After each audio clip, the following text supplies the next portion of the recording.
Welcome to the Hawkeye Sidekick podcast. And you're very welcome back to the Hawkeye Sidekick Hurling podcast.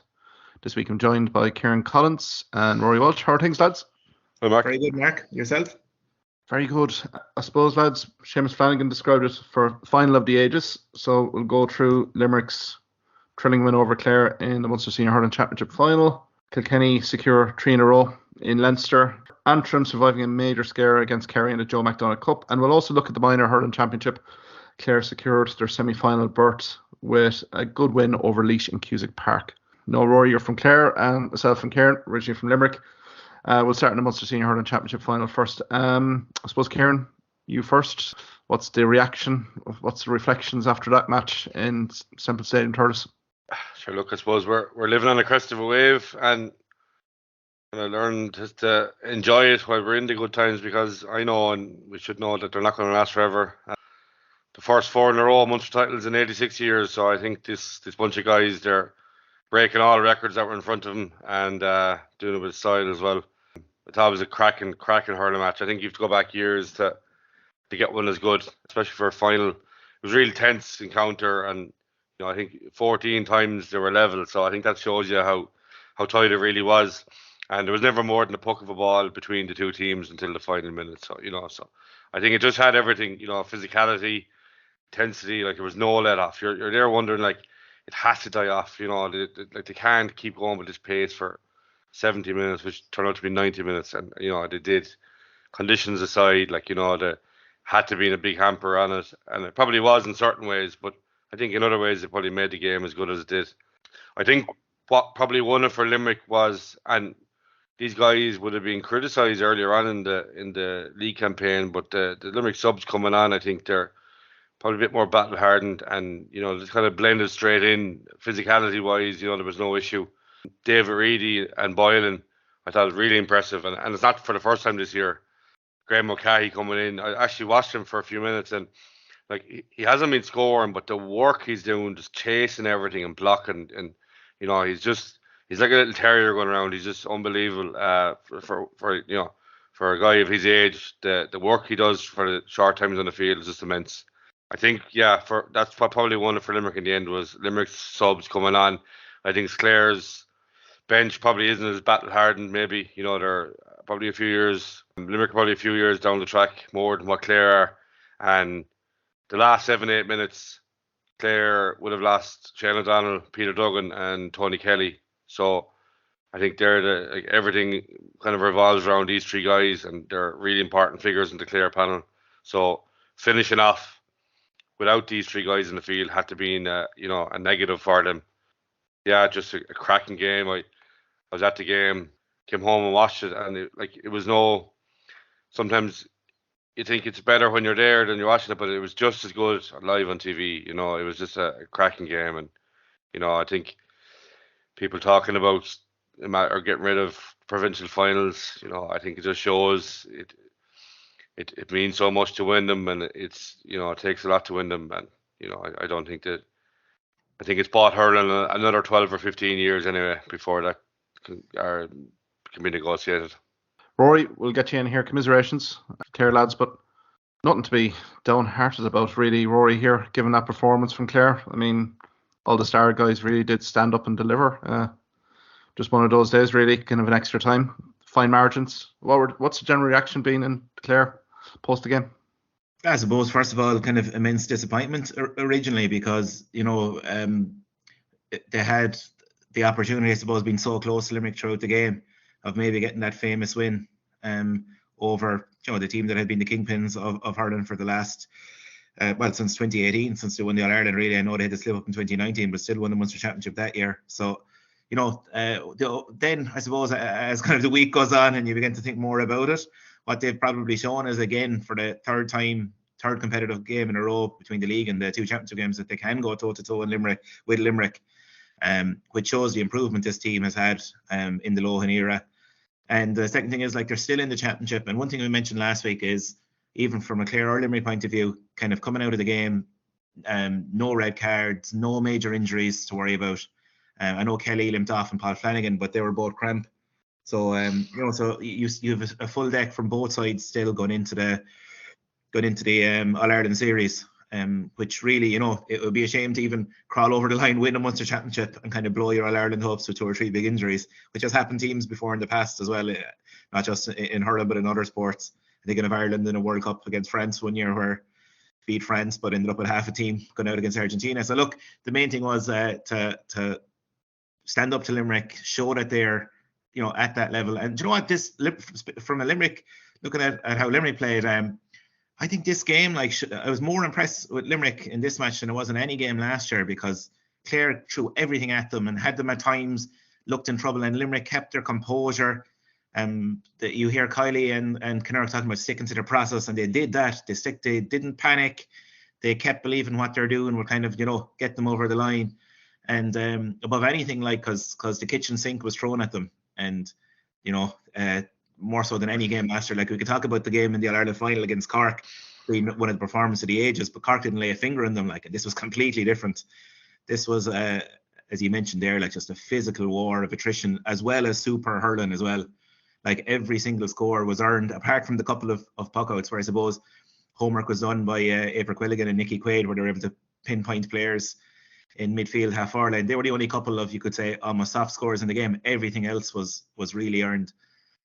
So yeah, look, as Kieran pointed out, an absolutely extraordinary game. And at the game, I couldn't enjoy it as much because it was just so tense the whole game. Even when Clare had that kind of patch in the first half where they went up 3 points in a row, and you're thinking maybe they can get the gap out to 4 or 5 points and really put Limerick under pressure. And then straight away you had that super goal from Hegarty. And I thought Clare responded to that goal really well. Went down, got the next point or two, and kind of nipped ahead again. So speaking about Limerick showing resilience, Clare showed major resilience as well. And I suppose they're coming from a different point as well. Whereas Limerick had been in these situations in finals in the last few years, Clare hadn't been in and I thought they handled the moments that went against them in the match quite well too, to bring it all the way down the stretch. And what a phenomenal sideline from Tony to just bring it to the extra time. And last thing as well, just Kieran as well mentioned the bench, and I thought Limerick used their bench a bit better, as in especially extra time. They got the fresh legs out around the middle third. Boylan came in around the half forward line, whereas Clare seemed to bring all their players into the full forward line, you had Rogers, Shane Meehan. I know Shane Meehan worked back the pitch a bit, but I thought we were lacking maybe legs in the middle third. I thought Shane Golden, who had a really good game against Waterford, could have come in and just brought a bit of energy to the middle third again, because that's in extra time where I think Will O'Donoghue really came into it. Whereas in the game, in the 70-minute game, you'd have had to say that Ryan Taylor and Cathal Malone from a more destructive point of view, but in Taylor from a hurling point of view had won that midfield battle hands down, but it switched in extra time then. And that could have been as well just kind of the energy coming in around Will O'Donoghue from the bench.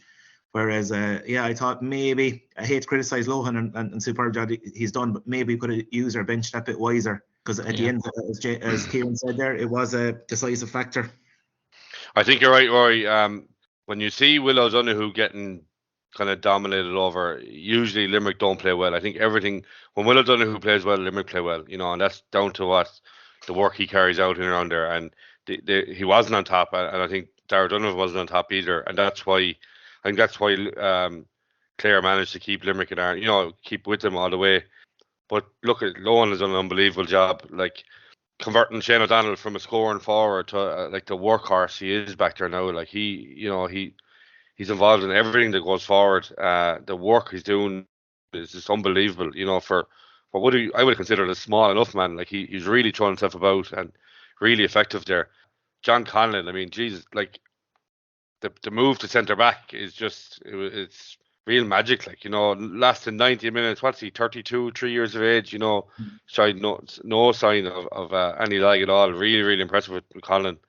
The battle between Cleary and Gillan, they were. I was you were watching it. You were drawn to it. It was hard not to watch him. And I'm sure there was a lot of underhand stuff going on, bad from both players, but there was just Cleary was on him.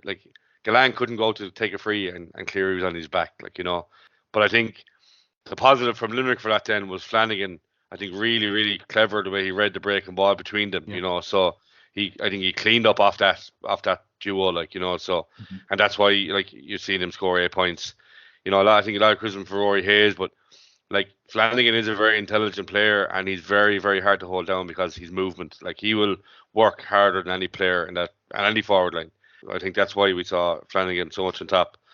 But I have to just mention Tony Kelly as well. Like he is, I think hands down, I think hurler of the year so far this year. I think that sideline, like to draw the game, he knew it was the last play. Just put it. It's just incredible. It's just incredible. Like you can't say any more about him. He's out on his own. He's in a league of his own completely. Yeah, great game, but I think it's up to Clare now to kind of get the house back in order, and you'd imagine they're going to be playing Wexford and get over Wexford and into Kilkenny, looking into Kilkenny and try and get back into an Ireland final, because I think, based on the performance against Limerick last Sunday, they're definitely the second best team in the country on form. Almost the best. Very close. But look, as well, I think Clare's a more perilous route now as well. And look, rightfully so, they lost the game. So, because Wexford, as we mentioned, they're coming off a buoyant performance against Kilkenny in Nolan Park. And then you have Kilkenny, Leinster champions. If you get over that in Croke Park, we all know how difficult it is to get over Kilkenny in Croke Park. And playing Kilkenny would be another war of attrition again. Like, that's just a given when you're playing them, especially in All-Ireland semi-final. So it is a more difficult route. And look, as I said, if you don't win the game, you should have a more difficult path. So yeah, as you said, Clare just need to pick themselves up off it. Just an interesting thing, Ruairi Hayes, it was the one kind of performance coming out of the Waterford game. I thought Ruairi Hayes was in a bit of trouble on Desi Hutchinson, and probably wasn't, because he'd been flying confidence-wise. We saw against Cork, the roasting he gave Jack O'Connor out in front of him, every ball, just attacked every ball. I thought that attacking part of his game, he was very hesitant. With Flanagan, especially when, the first ball or two kind of went Flanagan's way. And I was kind of surprised there wasn't a switch made there or just something done, because it was clear he was in trouble. And it just shows the difference then. Paul Flanagan at the other side then, who's flying with confidence, was, really going ball-headed for every ball. And I think that's the way you have to play cornerback nowadays. If you're hesitant at all, the forwards the touch and striking and forwards are so good like that. If you're hesitant at all, you're in big trouble. And I thought, for the first real time this year, Ruairi Hayes had that hesitancy about what he was doing, and he paid the price for it. And again, maybe that was another one that we could have maybe switched. Now, saying that, what happened in the second half then, Limerick were able to free up space in front of the full forward line, and the ball coming in then was, different gravy. So the Clare half back line got sucked out that bit more. I think Limerick dropped another man deep on puckouts, and it pushed Clare further up that pitch, that slight bit. Because you could see there was 35 yards of space in front of Gillan and in front of Shaney Flanagan, which wasn't there at the other end of the pitch. When Clare were attacking, it was a lot more condensed up there. So Clare were kind of relying for scores from a half-hour line midfield. But yeah, it's made for an intriguing game. And I presume for the neutral point of view, as we said earlier, maybe hard to appreciate and enjoy it when you're at the game and rooting for one side or the other. But for the neutral, I saw Nick English saying it was his standout Munster final out of all the ones, and that's high praise, from all the games he's been at. So yeah, look, you just hope that from a Clare point of view, he said they can bounce back and bring that level of performance again. If they bring that level of performance again, there's a great chance there'll be a three-peat, as the Americans would say, in the All-Ireland final. But one thing, Rory, they were very efficient in their shooting as well, especially in the first half. Mm-hmm. I'd say they might have only had one or two wides, bar maybe a couple of Kelly had a few maybe on frees and stuff. But when they attacked in waves, there was no wides, and I think that's what added to it. I think Kylie will focus in on I think Limerick probably had a very few definitely the start of the second half kind of pinpoint. There was definitely 4 or 5 wasteful shots. Mm-hmm. I think Gillan missed a handy free. No, and look, and this is hard. We're kind of forgetting the conditions too, but Kylie is all about shots ratio and wides, and I think that's something they'll definitely look at, because there was 4 or 5 wides that went missing there, and in such a close game they can be pivotal. But I think Clare were very impressed with how efficient they were, especially in the first half. Yeah, and the funny one was the worst wide in the first half for Clare was David Fitzgerald, who had scored 3 unbelievable scores from all angles, and then he was 20 yards out, and he kind of fluffed one over his shoulder. But he's another guy as well that's kind of transformed under Lohan. We're talking about the switch of John Conlon to centre back, which was a great move, obviously. But Paul Flanagan wasn't given his debut until age 28. Under Lohan, he was a sub who came on, but to start in championship. So other Clare managers had, looked at Paul Flanagan and didn't see him as, a starter for the team, but Lohan has spotted something in him, and like he's flourishing now in the full back line. And you're right about the battle there with Cleary and Gillan. And it was like coming away from the game because Gillan had been so destructive kind of an extra time. It was only when I watched it back, Gillan didn't get his first score from play until the 65th minute. So up until then, exactly. He held him, yeah. He had, and now Gillan had won a couple of frees and laid off some great ball as well. It wasn't all one-way traffic there, but we were worried from a Clare point of view that Gillan would get goals. And the one time he broke past him, Cleary made a great block, made a great hook, and Clare kind of recovered it. So yeah, look, if you told me before the game that Clare would hold Limerick to a goal, I'd have thought we'd have had a great chance of winning. But for it to end the exact same score as Ennis as well was kind of, it was uncanny, yeah. Yeah, exactly. But you have to mention the goal as well. Like, it was such a cracker, really, wasn't it? Like for Hegarty, for such a big man, the skill he has is just unbelievable. Like, but I think it was probably one of his poor days as well. But he gets through a mountain of work, I suppose, in the middle. Probably a lot of I think since Cian Lynch has been injured, Grode Hegarty has probably just stepped up. I think he kind of everything goes down through the middle through him. So maybe a lot of the work is kind of unseen. But yeah, great goal. It was an outstanding catch from Tom Morrissey as well, wasn't it, to lead up to that goal as well. And Tom Morrissey chipping in with 3 points as well. He's starting to kind of creep up in that scoring stakes as well, isn't he? I suppose, Kieran, looking ahead to Limerick All-Ireland semi-final, a few weeks now to prepare. What are you thinking in terms of positional switches here? I'm thinking in terms of maybe a Kyle Hayes here. I know there was talk post-game in terms of where's his best position within this Limerick setup. Any thoughts there? Yeah, I think Kyle Hayes needs green grass in front of him. I think he looks frustrated in there. Like he doesn't look comfortable, especially in corner forward. They brought him out maybe centre forward, and he got one run a goal. But I think on top of being a threat going forward, he's a top defender. He's a real tight defender. So I think for me, hopefully we'll see Cian Lynch come back. I heard during the week Peter Casey has been finally passed his final assessment, and I think 4 weeks to semi-final. If he doesn't start, hopefully we'll play some part. Obviously, lack of hurling will be his only downfall. But I think the quality of these two players, if they do come back in, it will enable Kyle Hayes to possibly go back. Who falls out, it's really hard to know. I think obviously if Lynch comes back in, you'll see O'Neill drop out. But if Kyle Hayes does slip back to wing back, is Dan Morrissey going to lose out? So there's probably a lot of questions there. Obviously, a good position to be for Kylie. Yeah, I think Hayes. I think he's wasted. I think he's wasted when he's up in the full forward line.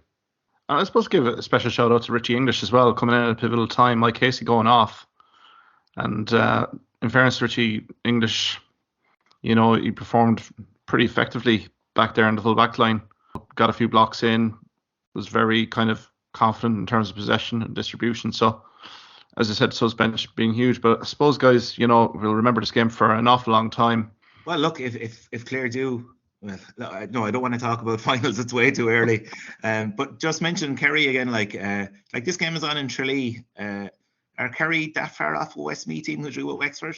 I don't think they are. And probably again coming out of losing the McDonagh final, but with their comeback, they're on a bounce as well, even though they lost the game. But just the fact, the character they showed, and the performance of Jordan Conway when he came on as well. Like there's another guy that looked a serious hurler with serious pace as well, and that could be a threat to Wexford. I just think Wexford don't want to be taking this crowd lightly, because if Kerry get off to a good start with a kind of a buoyant home crowd, and you're going to have the hurling people of Ardfort and Causeway, Abbey Dorney and all coming in, this is their big moment, a McDonagh Cup game, or sorry, an Ireland Championship game down in down in Tralee at home to a Wexford team that were Leinster champions a couple of years ago. So I don't think Wexford should be any means looking at Clare a week off. Like they have to go down and take Kerry seriously and try and get over this one first. So, and also as well, as we mentioned, they're just getting through the game unscathed as well.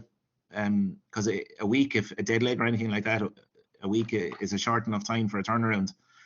So I know I probably mentioned it's a tougher route, Wexford Kilkenny, but for Wexford at the same time, I think they take maybe Kerry too lightly at their peril, because if it was Antrim that Wexford were going up to, everyone would be saying, the game may be fraught with danger for Wexford. But the fact that Kerry ran Antrim to a point kind of shows that, and finished the game far stronger.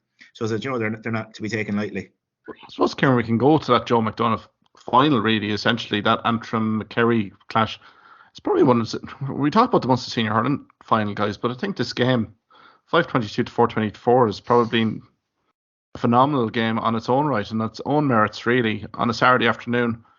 Maybe didn't get the TV audience, maybe the attendance in Croke Park that it really deserved, but an absolute classic. I mean, it was absolute heartbreak for Kerry again. Third successive Joe McDonagh final, loss, second in 3 years to Antrim. But again, Antrim showed some superb moments, goals at pivotal times, but Kerry refused to die. And, if they get just Sean Stack gave another maybe puck out, who knows, might have happened. But Kieran, incredible final. Yeah, 9-goal thriller. Yeah. And look, I think it probably was an area Kerry had pinpointed, like Antrim had scored 20 goals in the 5 group games coming in. So it's part of their plan and it's something to do very well. So they brought a man back deep. But look, all credit to Kerry. They could have folded 3-14 to 1-10 at half time. I think it was just the case that Kerry ran out of time because they were finishing really strong.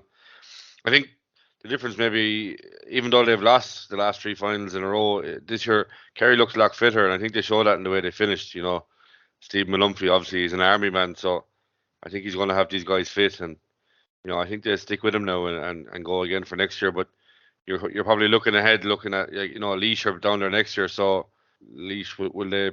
It depends what way Laois are going to target it, but there's no easy way out of it to Joe McDonagh, I suppose. Whether it's Antrim or Westmeath, there's going to be a big obstacle to climb to come out. So with some really impressive scoring from both sides, to score Pádraig Doyle, score 2-11 and be on the losing side, it's incredible, really. And some great hurling, some great goals. And the only, I suppose, going forward for the two teams is conceding 5 and 4 goals.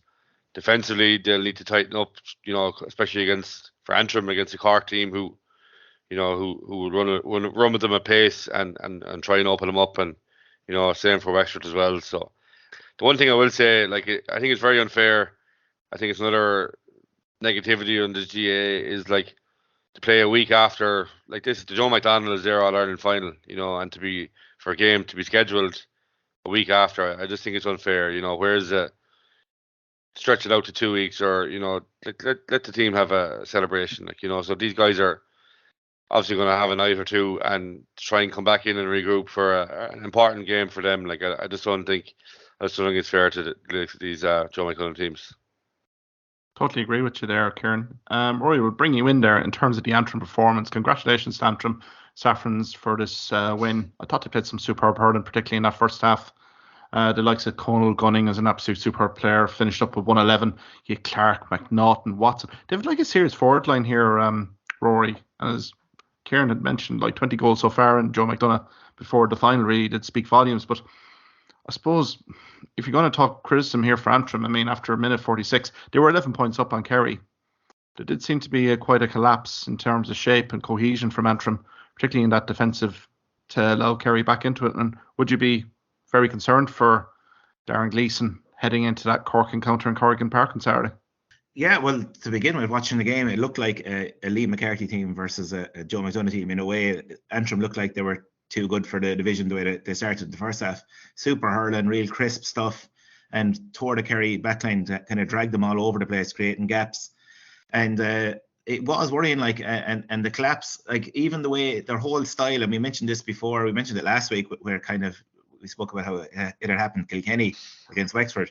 And Antrim just started lumping ball up, and Mikey Boyle, Podge's brother from Ballyduff, was just taking ball out of the sky it was crazy, really, because they were playing a style of hurling that had Kerry in huge trouble. Now, I know also Kerry pushed up and applied more pressure on the Antrim backs, so things weren't as easy for them clearing ball. But to continuously, lump ball down in the Kerry backs who love the high ball, it was crazy. And then a big difference this year, I think, for Kerry is Podge Boyle himself, as Kieran said, scored 211. And last year they were a bit reliant on Shane Conway. Shane Conway was held to 2 points, and yet scorers came from elsewhere, which is a big plus for Kerry this year. And as I mentioned earlier, Jordan Conway comes in, scores 2-2 in the space of 15 minutes, and just His pace really caused Antrim problems, and I think one thing we know about Cork is Cork forwards have serious pace. Kingston, Lehane, these guys, and you're just kind of looking at the matchups going, that back line are going to be in big trouble against the Cork forwards. And I know Corrigan Park has been a fortress and the whole lot. It won't matter. I don't think it will. With the kind of where Cork are strong is where Antrim are weak, and that's going to be forward line running at the Antrim backs. And so I'd actually give Kerry a better chance of causing an upset this weekend, or even at least getting closer to Wexford than I think Antrim will to Cork. The Cork team has been announced tonight as we record this podcast, and the big news coming out of Cork is Patrick Horgan, the record point scorer in Senior Hurling Championship, has been dropped to the bench. Again, you have a forward line of Robert O'Flynn, Seamus Hardeney, Shane Kingston in that half forward line. Tim O'Mahony comes in from the start at 13, Alan Connolly and Conor Lehane. Ruairi, looking at this forward line unit, does this look like a unit that could pose serious problems for Antrim and going deep into this All-Ireland Championship series? Well, it does, and the inclusion of Tim O'Mahony from the forward line gives him a different dimension. He's not going to play a corner forward. I'd say he will be either moving from the edge of the square to kind of coming out into the half forward line as a fourth half forward, where he can kind of get running at teams. And it does look like a potent forward line. I suppose the question mark we'd have had over the Cork forward line wasn't their ability on the ball; it was kind of their ability off the ball. I think Connolly gives them that work rate as well. Harnedy, as we know, is one of the workers, so they're starting to get the balance right. Which is probably a bit worrying for other teams, but I think from an Antrim point of view, like it's now they will again home crowd and everything. They will throw everything at Cork, and again they need a really good start to make a match of this. If Cork starts with a couple of quick goals, like this could be complete one-way traffic. But hopefully Antrim do perform and show that the second half was a blip and a lack of concentration, thinking they had the game won down in Croke Park, and that they are better than that. Because up until then, they kind of showed that they were, the standout team in Joe McDonagh. Let's hope that is the case, and they'll be much tighter at the back against Cork, because they're going to have to be. Yeah, it should be an absolute sellout. I think it is a sellout in Corrigan Park anyway already for that match. It's going to be a superb occasion for anyone associated with Saffron Hurling. So I think best wishes to Antrim. But maybe going back to that Wexford Kerry game, I know, Kieran, you're based in Wexford. What's the team news like in Wexford leading into this? Any injury concerns? Any kind of thoughts that Darragh Egan has been expressing to local media about this Kerry challenge? There actually hasn't been a word, Mark. It's been very quiet. I think the last 2 or 3 weeks, it's been closed doors. I'm sure they're preparing for Kerry as they would any game, but you'd imagine that those eyes are further ahead looking at Clare. I'm sure after the Kilkenny game, they will be on a bit of a high, and actually talking to one or two the other night that half fancy themselves against Clare, because I suppose a 2-week turnaround and sore bodies, you'd imagine Clare wouldn't have done much this week in training. So it doesn't take much for the Wexford crowd now to get a bit of hope together. So, but yeah, they would be a serious threat all the same for Clare, to get over. Look, I expect Kerry to probably give Wexford a game for definitely the first half and maybe into 40-45 minutes, but Wexford are probably strong enough to pull away. They've had a couple of weeks break now, and I suppose any niggles or injuries are probably sorted out, and they're probably raring to go for the next stage. I suppose, guys, can we get a few predictions out from you? Do we see any upsets here? I suppose we'll start with Corrigan Park, Antrim v Cork. Okay, I see a heavy win for Cork here. They often, they've been in these situations before against Joe McDonagh teams. I remember them going up a couple of years ago. I think it was it Laois, and they put something like 8 or 9 goals past them. So they are ruthless against the weaker teams coming through. And look, I just kind of see this happening again. Even though, as you said, Antrim have and entitled to celebrate, getting their Liam McCarthy status back, getting back into the Leinster Championship after winning they went down to win the final. I know we spoke about that collapse in the second half. They did win the trophy in the end. They brought the Joe McDonagh Cup back up to Antrim, and but there would be an element of celebration and everything like that. And it is a free hit for them. But for kind of reasons I gave earlier, I just think that Cork forward line are going to cause them huge problems. So big win for Cork there. Maybe I think Kerry might be that bit closer, but when I say closer, it'd be like if they get single digit defeat at the end of it. And as Kieran said, after shoving it up to Wexford, giving them causing them a bit of a fright, I think that would be a big performance from Kerry from where they were at the start of the year. to, perform really strongly against, a team that would fancy their chances still in the championship. I think for Cork, I think it'll be a case of to see how they go at both ends. They're a team that were very low on confidence not so long ago, and it's going to build up over a short time. And I think dropping Pa Horgan is obviously an intent maybe of like a trial to see how they would go without him.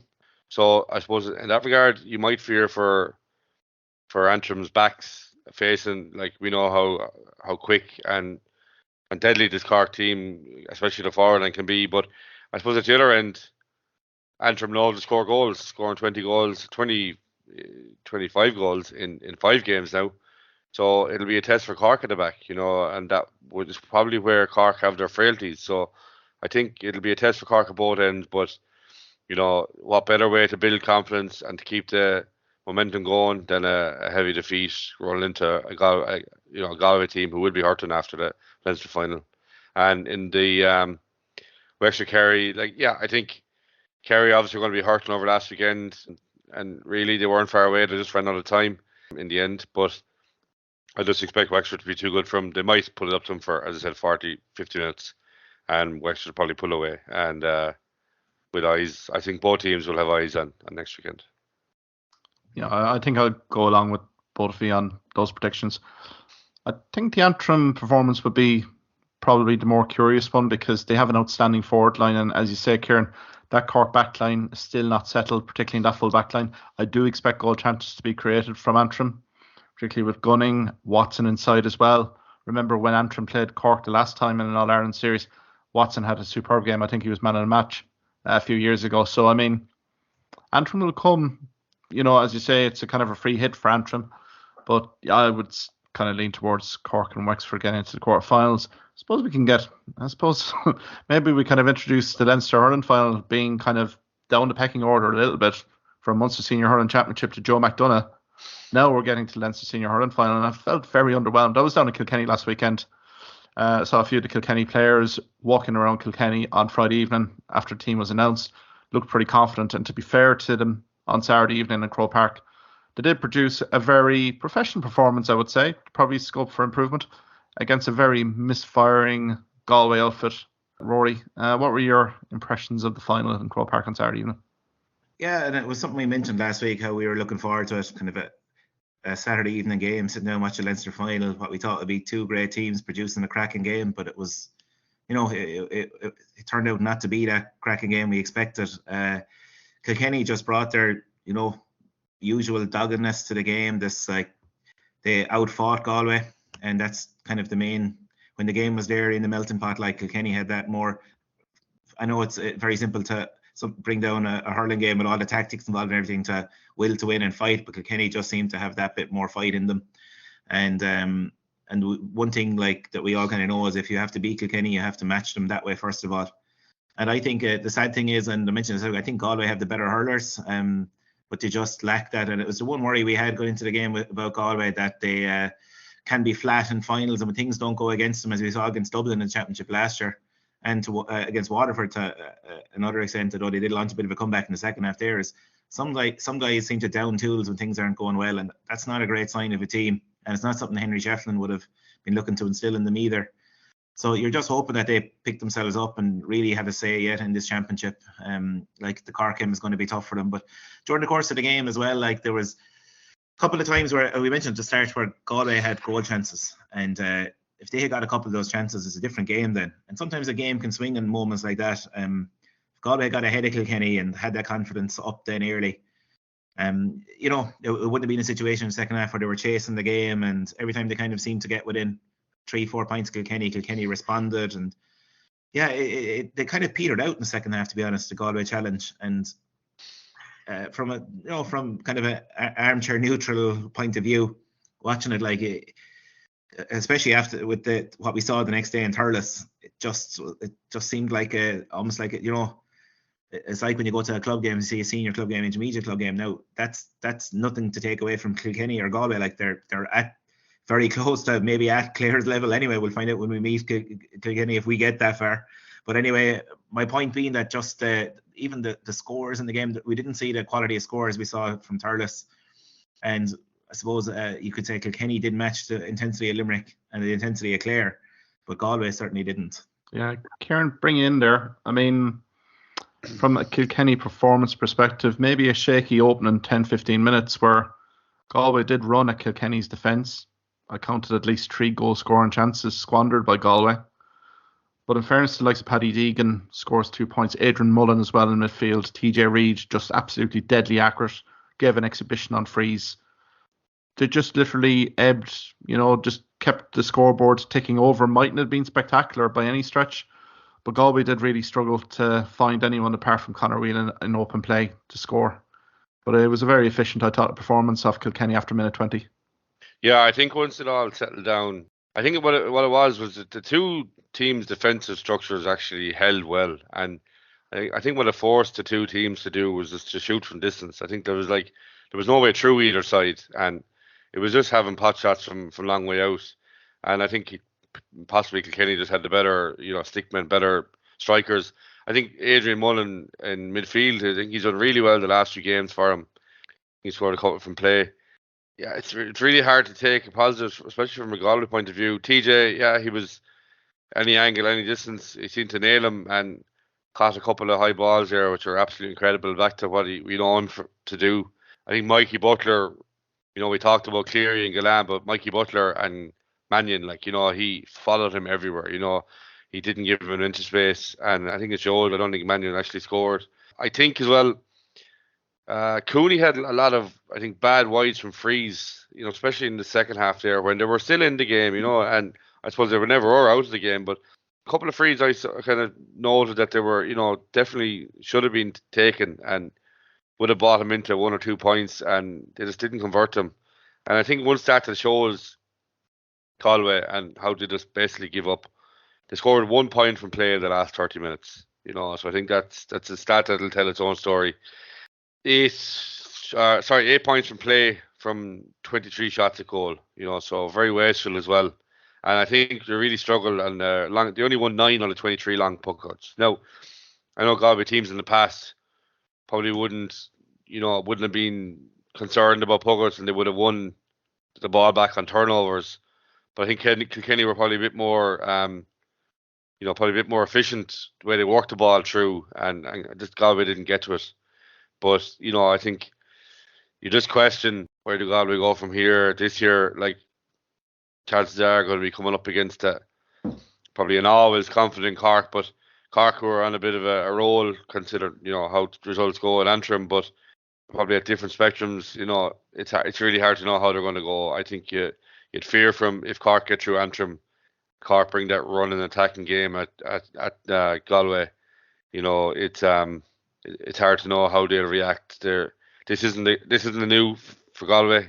We've seen it all through the years where one day Galway come out and they're just top of the game. You're having them as All Ireland contenders, and then just 70 minutes later they're a complete different team. So it's really hard to know what goes wrong. Even from the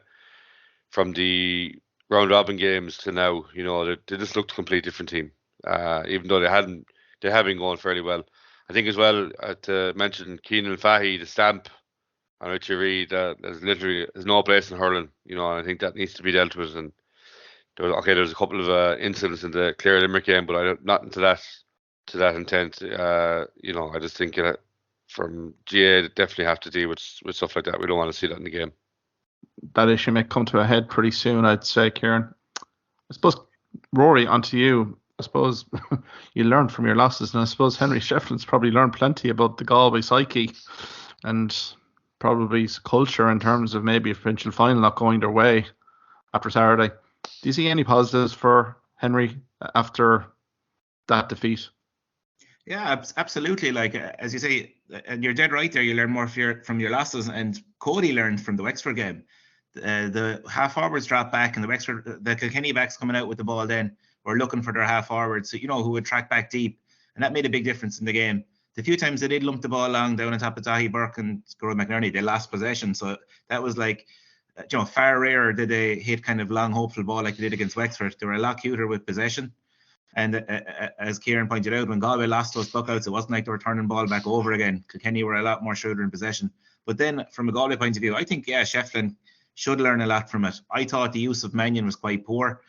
As Kieran pointed out there, Butler kind of had his number, and they should have maybe put Mannion into the full forward line for a while, I thought. Put him in there where he can be a real threat, because his striking ability is incredible. Like, it's probably close to Tony Kelly in terms of striking and scoring points from all angles, but you just couldn't get him on the ball. Like, he was so well marshalled, he had an inch of space, and maybe by putting him in the full forward line and freeing up a bit of space in front of him, they could have tried to, like, at least would have tried to get him in the game a bit. So yeah, look, I wouldn't, like, it was a very disappointing defeat for Galway, but sometimes Galway, when they're kind of written off then and there's a bit of pressure off them, can be dangerous. And yeah, the Cork game, I'd probably see it as a 50-50 game with them, because Galway won't fear Cork at all, and they'll think they'll have their number as well. And yeah, it's going to be an intriguing game. Should Cork get over the Antrim game up in Corrigan Park, which we kind of expect they will. But yeah, I wouldn't write Galway off just yet, like, and I think they'd be more of a danger to Limerick than Cork would. Cork have failed to really mount a challenge to Limerick in any time that they have met them. They gave Limerick a bit of a challenge in Munster Championship last year, but fell away in the second half. All-Ireland final in Munster Championship this year, So I think, I think Galway would probably be a bit more of a threat to Limerick, but at the same time, like, there is a lot to learn. As we said, Cody, the master of learning from defeats, did rejig things for the Leinster final. And the question is, can Shefflin get that from Galway? Can he make them a better team now the next year than they were in the Leinster final? And I'm sure he can. I agree with that, Ruairi. I think for Galway defensively, I may have been critical of Aine and Murphy in terms of distribution last week, but take nothing away from him. I thought he was very solid, had a great save there in that opening period from Kilkenny. Backline as a whole played well, but maybe the distribution was a little bit off. They'd won an amount of ball there, particularly in that half back line. I thought maybe distribution inside. Brian Concannon didn't really get much quality ball during his cameo, so I think there is scope for improvement there, and it has been quiet here in Galway, in that Galway camp. Now, locals are kind of anxiously waiting in terms of the Fahy incident particularly, but again, we haven't heard much as we kind of go on air here. So we'll assume that he's free to play, because he played himself, and Whelan scored 6 points from play. Which was kind of, probably a positive that those two guys did well. But, I mean, from a Kilkenny perspective, I know TJ Reid scores at 12 points, but Kilkenny forward line only contributed 3 from open play. I'm just thinking in terms of an All-Ireland semi-final here, Kieran. Really, you can't be overly dependent on your free taker, really, to be kind of winning a championship game in an All-Ireland semi-final, given the scores that we're seeing in Munster particularly. Absolutely, yeah. And it's strange as well. You don't associate Kilkenny winning games without scoring goals. So I think that was a testament to how tight both defences were when you look at the scoreline. But yeah, Kilkenny, I think Cody is getting a tune out of these guys. Like, on paper, they probably shouldn't be winning 3 Leinster titles in a row, but I think they're just he's playing to their strengths, and they're hard to beat. They never give up. They have that attitude where they play till the last minute, and they will be hard to beat. But you'd imagine if the bigger teams like Clare, Limerick can come at them, that can they offer any more than what they're offering now? If the pressure comes on. And Mark, one thing I suppose we mentioned before was with Galway, leadership up front with Joe Canning's retirement, and it's grand showing leadership in maybe around Robin game where it's not. But I just thought in finals is when, or semi-finals, knockout games is when Canning, really stepped up for Galway. I'm thinking of his performance against Tipperary where he dragged Galway over the line, the Ireland semi-final in 2017. And like, there was a distinct kind of lack of leadership, I thought, apart from Conor Whelan inside there, especially from the half forward line. And when you read it, like when Kilkenny needed it, they had TJ Reid winning that dirty ball, a couple of great catches and puckouts, and it just wasn't happening at the other end, right when the game was in the melting pot. And I think that's something Henry might try and rejig as well, is just, try and identify again what leadership he might have, and, get them into the pivotal positions when the game is in that melting pot in future. Because I thought it was kind of evident in the second half that the Galway forward line lacked that leadership, whereas, like, we know Tahi Burke and Garrod and these lads in the backs have that. You can't question leadership in Galway backline, but it's still a question mark hanging over them now going into the All-Ireland series. They seem to be over-reliant on Whelan, really, don't they, for that leadership up front, and you'd worry that if Whelan couldn't play due to injury, like, and it came to a big game, who would be there to stand up, but I think Actually, we probably just mentioned in passing, but I think Michael Butler is just turned out to be just, I think he's up there now with Sean Finn and Rory Hayes. Like, I just think he's incredible. It's been the year of the cornerback, really, Kieran, hasn't it? Like, when you mentioned those three guys, they're probably the three guys you'll wax off, like, lyrically in terms of performances this year, really. And I think actually we're probably quick to Barry Nash. I think he's probably up there with them. Every bit as good as him, and doesn't get the plaudits that he probably deserves. And Clare stand out back the last day, Paul Flanagan, another cornerback as well. So yeah, definitely the year of the cornerbacks. Maybe an underwhelming final when you compare that to Munster, Joe McDonagh, but again, you can't say nothing about Brian Cody. He secured another Bob O'Keefe. And something, Mark, as well, we kind of mentioned last week was just the lack of crowd at the game. And this is the GAA's own fault here. Putting this game at 7 o'clock on a Saturday. We mentioned the problems that there was going to be with Galway support in particular coming into Dublin that late. For a game, obviously wasn't going to suit any families. And I think that all added to kind of, and even Kilkenny players, ex-Kilkenny players, I heard Brian Hogan saying that, going to Leinster finals for years, and this kind of often has been this huge occasion. We think of Wexford winning, Offaly winning Leinsters, and back in the 90s, and then this was kind of, as we mentioned earlier, a bit of a damp encounter for a Leinster final, And I think that definitely was a factor in it, the timing of the game. But I think as well, it's a case for not to be played in Croke Park. Play it in a smaller stadium where you can build more of an atmosphere. Like, with a small crowd like that in such a big stadium, there can't be an atmosphere. Like with the likes of Tullamore or, somewhere like that in Midway that would just 25,000 would probably just make a better spectacle of it, I think, really. And speaking of that, like, I think the GAA are crying out for maybe a big stadium right in the middle of Ireland, like, somewhere, I don't know, an Athlone or even develop Tullamore, bring up the capacity a bit more. And Tullamore is a fine ground, but just maybe have a 40,000 modern stadium somewhere in the middle of the country as well, so not everything has to be dragged into Dublin, especially for a game like, let's say, Galway versus Kilkenny, where you would pack out 40,000 people if it was in a neutral venue at a decent time. But yeah, how kind of it was actually like it reminded me of one of the COVID games last year where there was only 40% attendance. It was kind of that feel to it, wasn't there? Certainly, and I mean, you had a few Antrim and Kerry supporters obviously there from the previous game, but they whittled away pretty much.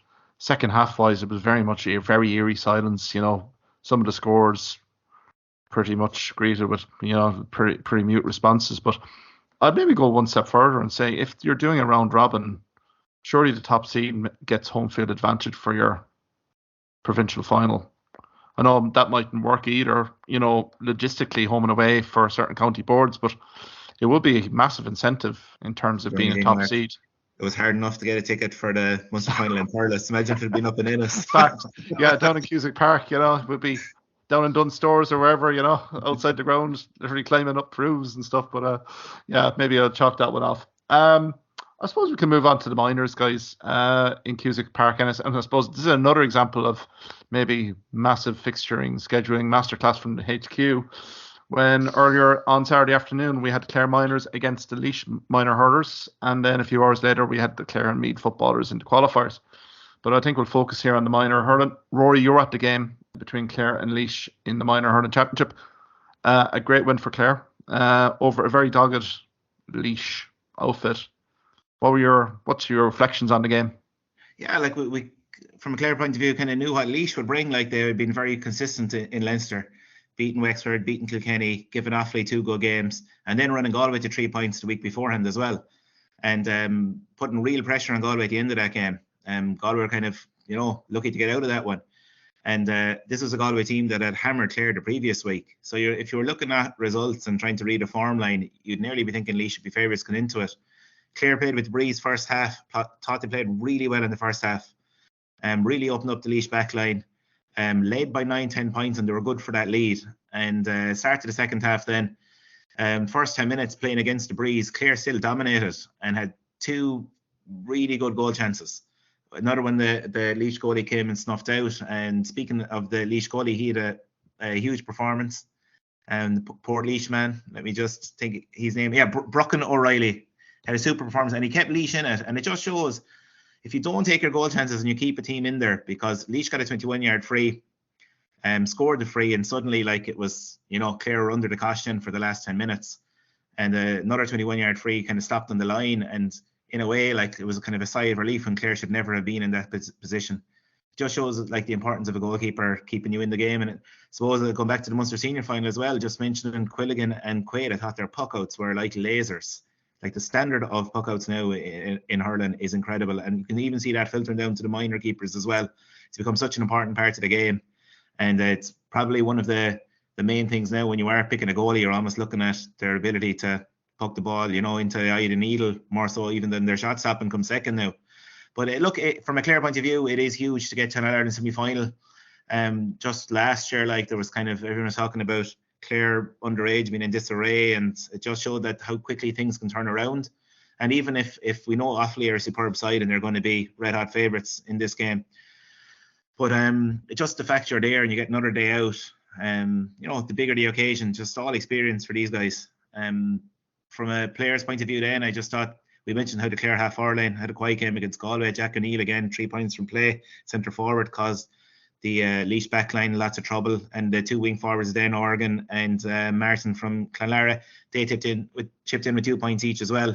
So like, kind of the Clare half Hurling are the engine of the team, and when they're playing well, like, the team does perform. So yeah, I think that was the main thing against Galway. When those boys didn't fire against Galway, they were going to be in trouble. So hopefully now against Offaly, they'll get a big performance from the 3 of them again.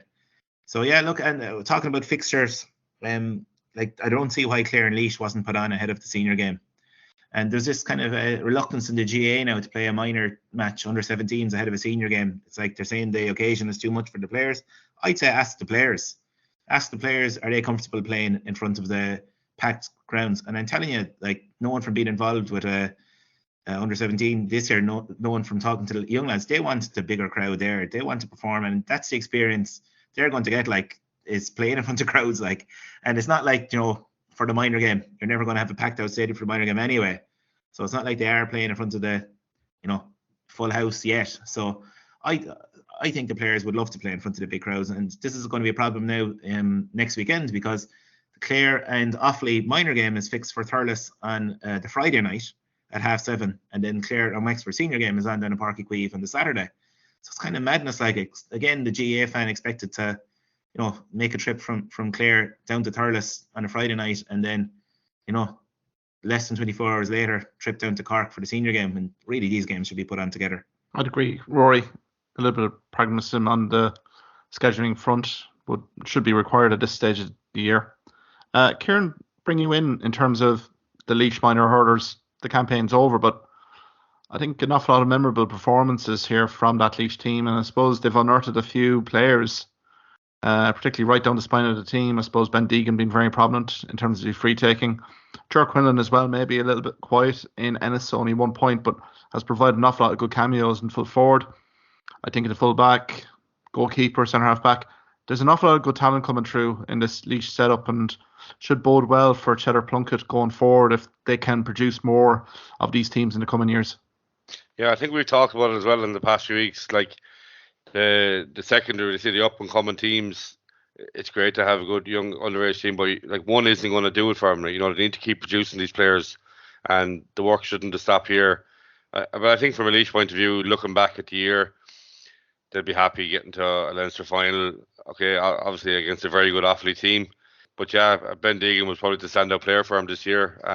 Maybe a little reliant sometimes on him, for scores, but nonetheless, for the likes of an Offaly and Laois teams who have been starved, I suppose, really, and especially, I suppose, for Offaly, I grew up watching Offaly, senior hurling, win All Irelands, and for the downfall they've had over the last few years, it's great to see teams like this coming back. And I think that Offaly Clare game will probably attract a huge crowd, Rory, on the Friday night, because I think the Offaly people, we saw it in the Leinster final, they're really going to get behind this team and stay with them. And but look, all these teams up and coming, it's great for hurling. Yeah, and the Laois, Laois had a very good under-20 team as well this year. They lost to Wexford by a point, and we saw how close Wexford ran Kilkenny in the final. Exactly. And even down in UL, we had 2 very good hurlers. Niall Coss, and Ian Shanahan was captain of our team from Ballinakillen Laois, and also LIT, Noah Quinlan as well, another Laois hurler. So like there's serious talent around that age, and hopefully like they follow it up next year with another, very competitive minor team. I think at this level you don't have to be like winning provincials or winning All-Irelands, just getting into finals, getting into the All-Ireland series, giving them more games. That's what's going to bring them on. So look, it is good that to see Laois and Offaly in the Leinster final, and even to be honest, like Clare had been struggling at minor level as well for a few years, and it is great to kind of get Clare back into an Ireland semi-final again. Somebody has to step up and try and challenge the Limericks of this world. So look, and Cork as well, as you know, they've been very dominant underage for the last few years in Munster, and winning under 20 All-Irelands, under 17 All-Ireland team last year were possibly the strongest minor team I've seen. A superb Cork team, and there was a danger that Cork were actually going to dominate completely underage in Munster. So it is good to see a few other counties competing in the big games. Guys, we might leave it there. Many thanks, Ruairi and Kieran, for your insights, contributions as always. Many thanks, guys. Cheers, Mark. Thank you for listening to this podcast episode. If you liked what you heard in this podcast, why not subscribe to the Hawkeye Sidekick podcast on either Amazon, Spotify, YouTube or Twitter platforms. You can also follow me at Hawkeye Sidekick on Facebook and Twitter for the latest sporting opinions, articles and reports.